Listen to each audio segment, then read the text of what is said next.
What's up, YouTube? This is Too Raw for TV. All right, so before I get into this video, I want to emphasize that this is just my opinion, okay? This is subjective. You could have a different opinion, and you're all entitled to your opinions, but this is just my opinion, all right? So the question was given to me. Who did I think was a better player between Kevin Durant and Rick Barry? Okay, Rick Barry, I believe, played in the professional capacity. And I have to say that because he spent some years in the ABA. And, you know, I include the ABA when I think of these great players. You know, so some people just include the NBA. I include the ABA as well. So he played professional basketball from 1965 through 1980. The majority of that was with the NBA, but a great deal of it was with the ABA. Kevin Durant still going strong. I believe this is his, I think this is his 18th season, if I'm not mistaken. I believe it was his 18th season. Or was it his 17th? Sometimes I forget whether he was drafted in 2007 or 2008. Let me see. I think it's 2007. Yeah, 2007. So this is his 18th season. And he's still going strong. And he missed the entire season of his career. And if it wasn't for that, I think he would probably be either at or a little over 30,000 points. But anyway, who's better? And to me, when you look at accomplishments, when you look at longevity, when you look at their skill set, I think you have to go with Kevin Durant. That's not to say that Rick Barry wasn't a remarkable player, and he was. But overall, I would give it to Kevin Durant because let's look at this. What exactly is Rick Barry better at than Kevin Durant? Because the only things that pop in my head that I think he's better at than than Kevin Durant, the only things I can think of that he's better than Kevin Durant, ball handling, I would give the edge to Rick Barry, although he wasn't as good a ball handler initially in his career. He wasn't bad, but playing in the ABA, going up against that superior backcourt play, because let's be honest, I think there's a documentary coming out with the ABA soon. The ABA had a preponderance of black. I got that word from Stephen A. Smith too, by the way. I already knew what it was, but I like it now. I stole that from him. He stole shit from me, so I can steal it from him. But the preponderance of African American talent, in particular backcourt perimeter play, I think as the ABA progressed, the ABA had better talent as far as, like I said, guards and forwards, and they had more athletic players.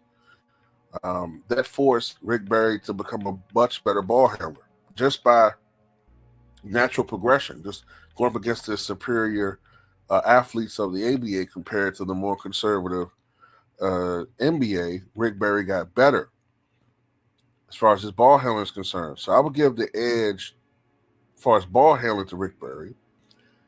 I would give the edge to Rick Barry when it comes to playmaking, though KD has gotten a lot better in that aspect of his game, but I would give the edge to Rick Barry. And the other area I'll give Rick Barry credit, edge, would be defense. Rick Barry, of course, led the NBA in steals. I think it was the 1975-76 season, if I'm not mistaken. I think it might have been that year. But I would give Rick Barry the edge in those categories: playmaking, passing, defense, ball handling. Everything else, for the most part, I give KD the edge. And it's not that Rick Barry wasn't great. Rick Barry was a great shooter, probably the best shooter of his era. But KD is like, you can make a strong argument. KD is the greatest overall shooter. Or you can put it like this: if Steph Curry is the greatest shooter that we've ever seen, you can make an argument that KD is the most well-rounded shooter of all time. Meaning that he could score in the post, he could shoot from outside. He's a phenomenal free throw shooter. And the area where I think KD has an advantage over Steph is a remarkable shooter. But there have been at times where Curry could be a little bit inconsistent from mid-range in comparison to his outside shooting.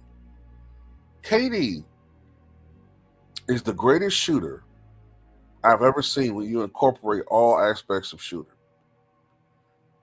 And if I'm saying he's better than Steph with some aspects of his shooting, then he's better than Rick Barry. Free throw shooting, which Rick Barry was known for, KD's right there. I mean, he's right there. I mean, Rick Barry's what, 89, 90%? KD's 88%. So it's basically a wash, essentially, right? Rick Barry, for his career, shot something around 44, 45%. A lot of it had to do with the fact they took a lot of mid-range jumpers. And as we know, mid-range jumpers, statistically, they're not as efficient. Okay, we see that when you look at a guy like Latrell Sprewell's field goal percentage. We see that when we look at Kobe Bryant's field goal percentage. We see that when we look at Carmelo Anthony's field goal percentage. We see that when we look at Allen Iverson's field goal percentage. A lot of mid-range jumpers were taken in the 90s and 2000s. So that plus the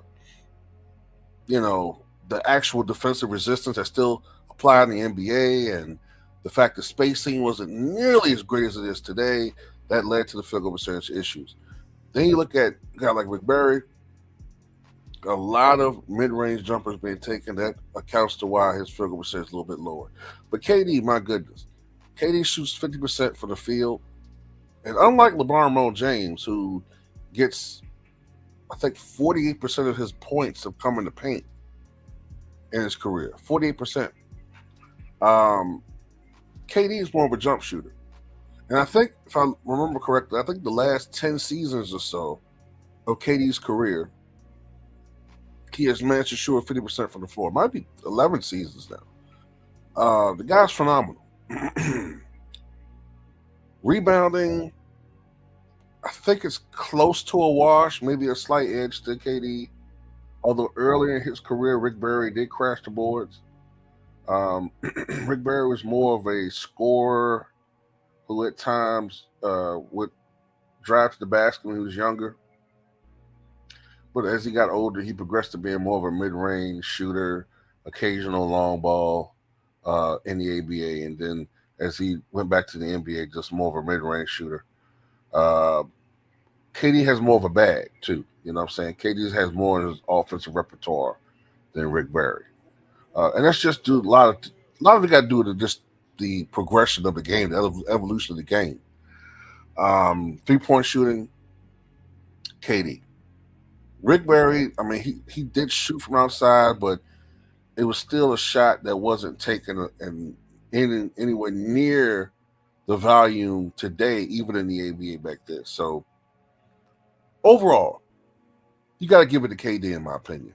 That's why I consider KD something around a top 15 or 20 player, whereas with Rick Barry, even when you include the ABA, I kind of have him more in the probably 25 to 30 range, right? Now, if you put KD in the 70s, this one is a little tricky, and I'll tell you why. KD is like what?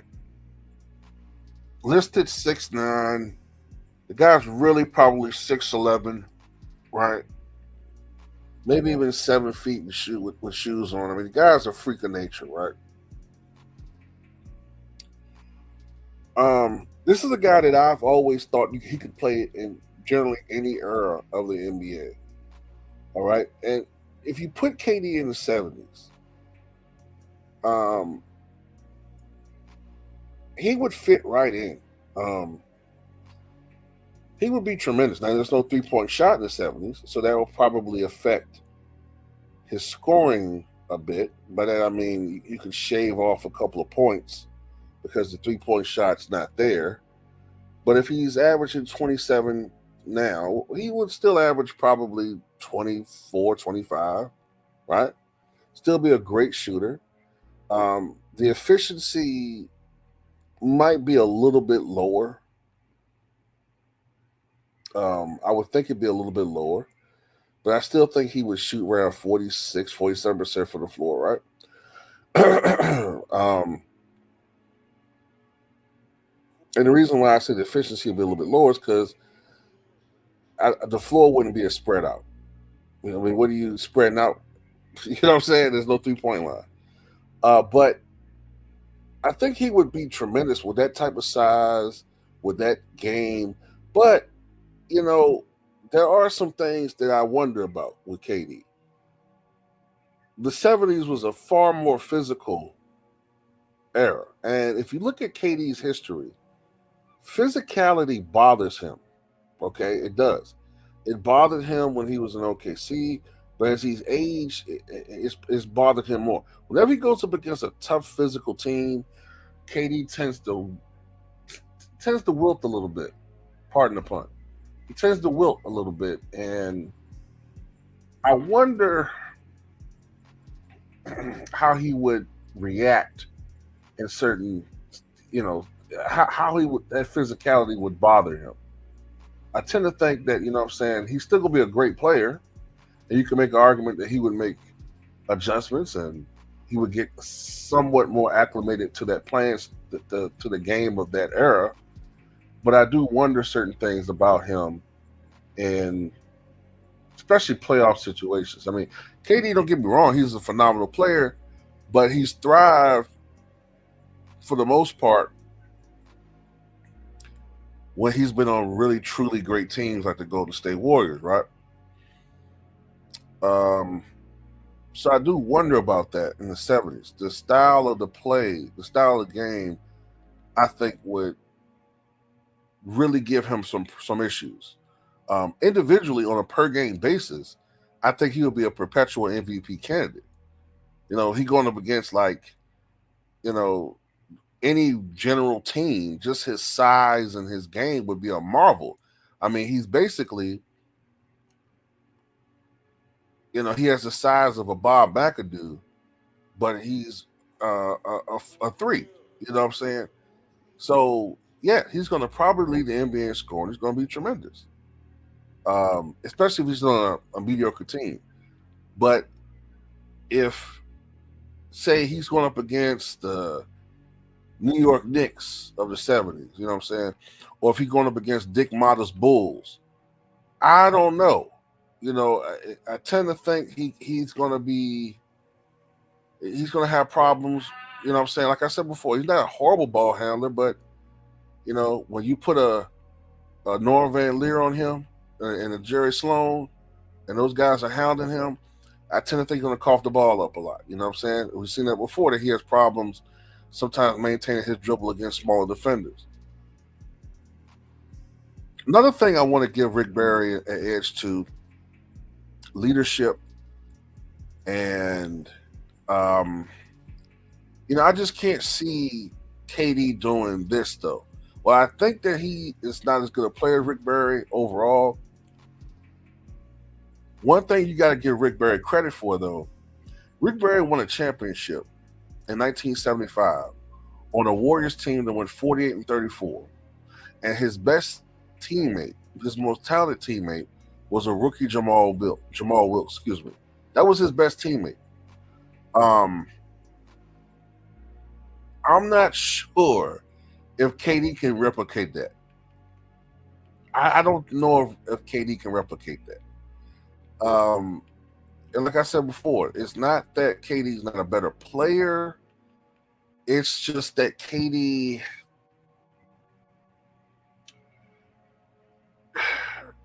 KD is not the type of guy from a mentality standpoint that I hate to use this analogy because I hate it's kind of stupid, but the thing about bus drivers and bus riders, there's some truth to that. There's some truth to that. Like there is a truth to me. There's truth to guys who got superstar talent but role player mentalities. There's some truth to that. There is a such thing as front runners, and I'm not saying KD's a front runner, but I just can't see him with his type of personality. KD's a scorer, right? But he's not the type of guy who is like a James Harden or Iverson or Jordan or Kobe or in this instance a Rick Barry, where he's willing to do and go all out and do what he got to do to put a team on his back. You know what I'm saying? Like he's more of a consensus guy. Like he's a guy that want to go out there. He's going to go out there and contribute, but he's not comfortable being in that lead dog position. He's not. Russell Westbrook was that lead dog ultimately with the Thunder. Um, One of the problems with the Brooklyn Nets is that nobody really had that defined role as that lead dog. The closest they had was James Harden, but he was uncomfortable being that, right? I guess sometimes Kyrie could go on a little stretch where he was that guy. And Phoenix doesn't have that lead dog. They're looking for that right now. Rick Barry was that lead dog. Nobody liked his ass. That's one thing they got in common too. They don't care if nobody likes him. But Rick Barry had that lead dog persona and personality. So that means something too. You know what I'm saying? As I've gotten older, I've learned that one of the intangibles that you can't measure with through stats is guile and toughness and leadership and perseverance. Those are things you can't measure on a stat sheet. You know what I'm saying? Stats don't tell the whole story. So look, I think KD would statistically and individually, I think he would, for the most part, thrive in the 70s, but on a per night basis. But I think the more physical teams would give him serious problems. Now, what if Rick Barry's playing today? Um, I think that he would be even better, obviously. I think he'd be a little more efficient. I think he would have to work on his ball handling to be effective in this era. In his era, his ball handling was great. But I think playing in this era, his ball handling had to be a little better. Now, that might sound hypocritical because I gave ball handling to Rick Barry, but I'm talking about for the era that they played in, right? For their respective eras, Rick Barry's ball handling was really good. But in today's era, his ball handling had to be improved. His outside shooting would have to be improved. But I think that would work itself out throughout. You know, what I'm saying just playing in this era, his range would improve just through repetition and working on his shot, and you know what I'm saying, actually practicing that shot. Probably 6 or 7 a game. You know what I'm saying? Rick Barry was just a naturally great shooter. You could just see that in his game. You know what I'm saying? So he would still be dominant. I think he would, on a bad team, and the guy would probably be leading the league in scoring because unlike KD, he was not a guy that would shy away from a shot. You know that. This is a guy that would routinely take 40 something shots a night if need be in the early, especially his earlier part of his career. I think that it, since this is an era where defense doesn't really get played much anyway, he would get praised for putting out effort on defense. I think he'd be amongst the leaders in steals. I think he'd be great, but I think that some aspects of his personality, if we're talking about the same Rick Barry from the 60s and 70s, oh man, this guy would get canceled. Some of the things he would say, some of the things he would do, oh, this guy would get canceled. He would literally have to put part of his portion of his his goddamn pay every year on fines and suspensions. And you know what was crazy? I think that he would actually get a fan. I think he would actually get a fan base behind some of the things he would say. And I do believe he would get a bit of a pass. We know why. He'll get a pass for saying some of the things he would say. But be it as it may, I think he'd be a polarizing figure to a certain extent because we live in a very sensitive climate. And if this is the same Rick Barry, I think he'd tone it down some, but he would be a throwback to yesteryear. And I think he'd be one of the most popular players in the NBA as far as fans is concerned. Oh, there are certain people who despise him, but just certain others, I think they will love him. Uh, like I said, individual, I think he would do great. But one of the problems with Rick Barry is I think that he would possibly have a shortened career. And I'll tell you why. I think there'd be a situation where teammates would hate him. Okay? Teammates would despise this guy. They didn't like him then. I mean, his own teammates didn't like him. So, at the end of the day, I wonder if Rick Barry in today's NBA would wear out his welcome due to his personality. Due to organizations getting tired of him because of his confrontational style, personality, saying politically incorrect things, saying, I mean, I could just see a lot of things going wrong for Rick Barry in today's climate. You know what I'm saying? The game would suit him, but man, his personality, I don't know, man. That's how I look at it, at least. I think he would be a somewhat of a journeyman. I think that eventually he would try to tone things down a little bit, but he still would be Rick Barry. So I hope I illuminate enough on this one. But that's how I see that. That's how I kind of see this. You know what I'm saying? Oh, not to mention the fact that going back to KD, although we were in the post civil rights era, you still had some far more prevalent racist fans and individuals back then. So I wonder how KD would deal with that. But anyway, that's all I got to say about it. Tell me what you guys think.